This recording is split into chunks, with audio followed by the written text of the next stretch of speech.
Serial क्योंकि सास भी कभी बहू थी में आ गया है अब तक का सबसे बड़ा और सबसे चौंकाने वाला ट्विस्ट।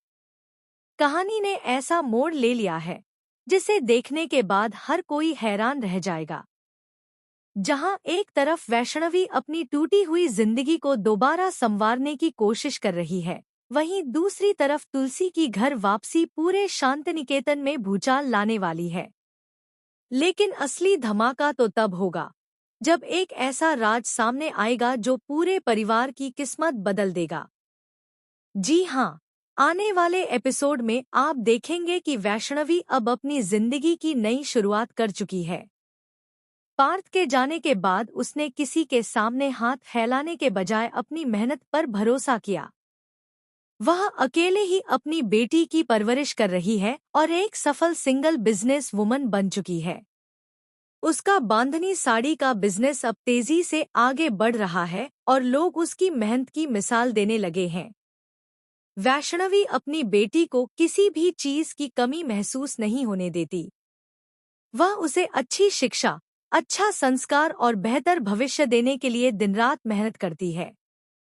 लेकिन उसकी मुस्कान के पीछे एक ऐसा दर्द छिपा है जिसे कोई नहीं देख पाता।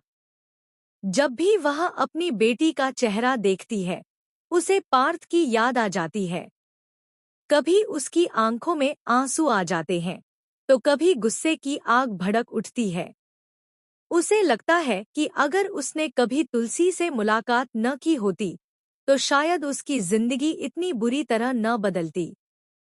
इधर दूसरी तरफ वर्षों बाद तुलसी जेल से रिहा होकर शांतिनिकेतन लौटती है। उसने वह सजा काटी जिसकी असली गुनहगार नंदिनी थी। पूरे परिवार को बचाने के लिए तुलसी ने खुद पर इल्जाम ले लिया था।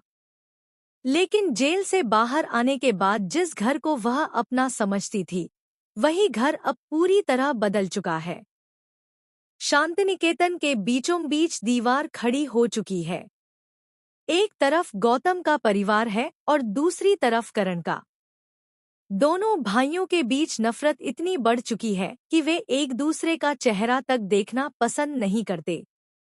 जैसे ही तुलसी घर में प्रवेश करने की कोशिश करती है, करण गुस्से में उसे रोक देता है। वह साफ कह देता है कि अगर तुलसी इस घर में आई, तो वह हमेशा के लिए यह घर छोड़ देगा। करण की यह बात सुनकर तुलसी का दिल टूट जाता है। उसे एहसास हो जाता है कि जिस परिवार को जोड़ने के लिए उसने अपनी पूरी जिंदगी कुर्बान कर दी, वही परिवार आज पूरी तरह बिखर